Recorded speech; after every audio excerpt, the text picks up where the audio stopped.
अच्छा, अमेज़न पर बेचने के लिए जो कॉन्ट्रैक्ट साइन किया जाता है, क्या कोई जानता है कि वो कानूनी तौर पर कहाँ-कहाँ बांध सकता है?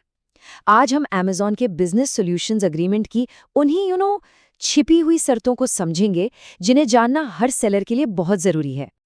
अगर कोई अमेज़न पर सामान बेच रहा है या बेचने की सोच भी रहा है, तो ये पूरा विश्लेषण बहुत काम का होने वाला है। हम एक सेलर की नज़र से इस कॉन्ट्रैक्ट को देखेंगे, मतलब पहले दिन से लेकर पहली पेमेंट तक, और उन कानूनी दांव-पेचों तक भी जो किसी के भी बिजनेस पर असर डाल सकते हैं। किसी भी सफ़र की शुरुआत पहले कदम से होती है। अमेज़न पर सेलर बनने का पहला कदम है एनरोलमेंट, लेकिन मज़े की बात यह है कि यहीं से कॉन्ट्रैक्ट की शर्तें लागू होनी शुरू हो जाती हैं। अमेज़न पर रजिस्टर करने का मतलब सिर्फ एक फॉर्म भरना नहीं है, बिल्कुल नहीं। उस सबमिट बटन को दबाते ही अमेज़न के साथ एक कानूनी कॉन्ट्रैक्ट बन जाता है। इसका साफ मतलब है, अग्रीमेंट में जो भी लिखा है, हर एक शर्त, उसका पालन करना अब अनिवार्य है। तो एनरोलमेंट के लिए ये सारी जानकारी देनी होती है, लेकिन यहाँ एक बहुत ज़रूरी बात है जिसे अक्सर लोग नज़रअंदाज कर देते हैं।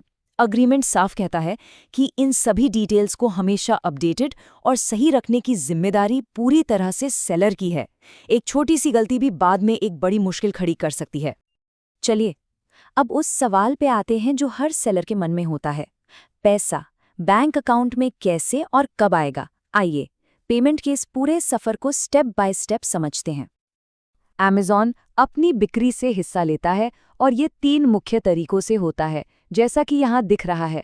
रेफरल फीस प्रोडक्ट की कैटेगरी पर निर्भर करती है, क्लोजिंग फीस हर ऑर्डर पे करती है, और अगर प्रोफेशनल अकाउंट है तो एक मासिक सब्सक्रिप्शन फीस भी देनी होती है। इन सब को मिलाकर ही असली कमाई तय होती है। तो पैसा ग्राहक से सीधे सेलर के पास नहीं आता। ये एक बहुत ही कंट्रोल्ड प्रोसेस है। सबसे पहले ग्राहक का पैसा आरबीआई के नियमों के तहत एक खास नोडल अकाउंट में जाता है।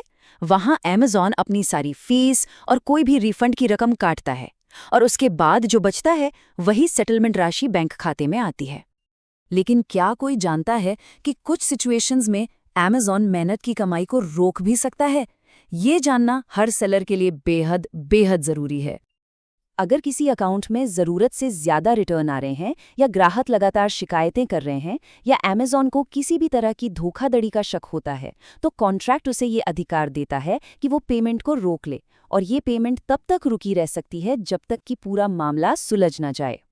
पैसा कमाने के अलावा एक सेलर के तौर पर कुछ अहम जिम्मेदारियां भी हैं, खासकर जब बात ऑर्डर को पूरा करने की आती है। चलिए देखते हैं कि वो क्या हैं।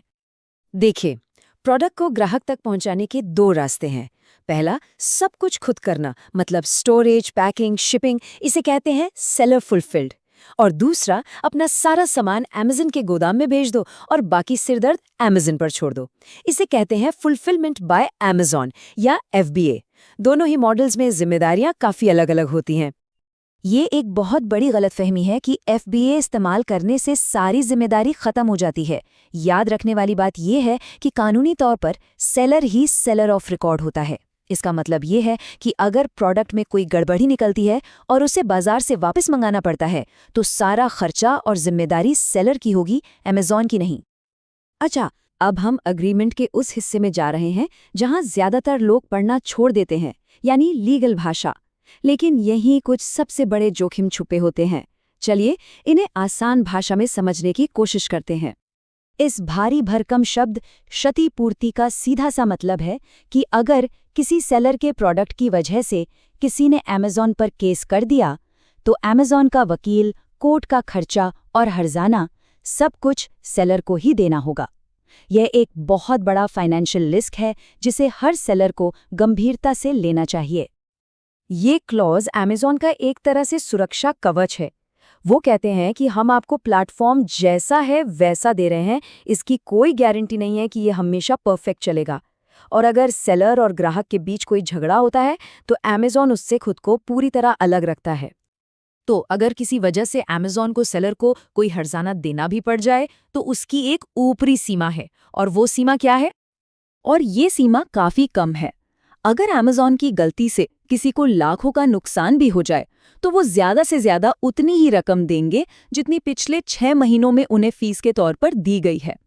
ये एक ऐसी शर्त है जो अमेज़न को लगभग हर बड़े नुकसान से बचा लेती है।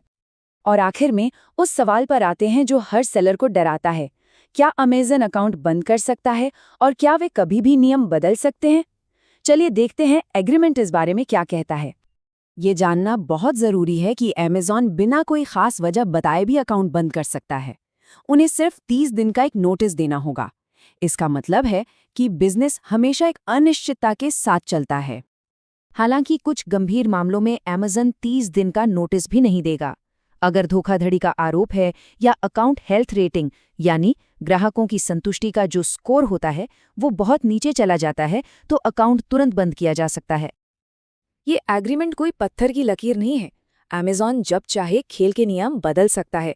अच्छी बात बस ये है कि आमतौर पर वो कोई भी बड़ा बदलाव लागू करने से कम 15 दिन पहले सूचित करते हैं। तो इस अग्रीमेंट को सिर्फ एक फॉर्मेलिटी नहीं समझना चाहिए। ये किसी के भी बिजनेस का ब्लूप्रिंट है। इसे जानने का मतलब है अपने अधिकारों और जोखिमों दोनों को समझना। ये जानकारी सिर्फ एक सेलर नहीं, बल्कि एक स्मार्ट और सफल बिजनेसमैन बनाने में मदद करती है।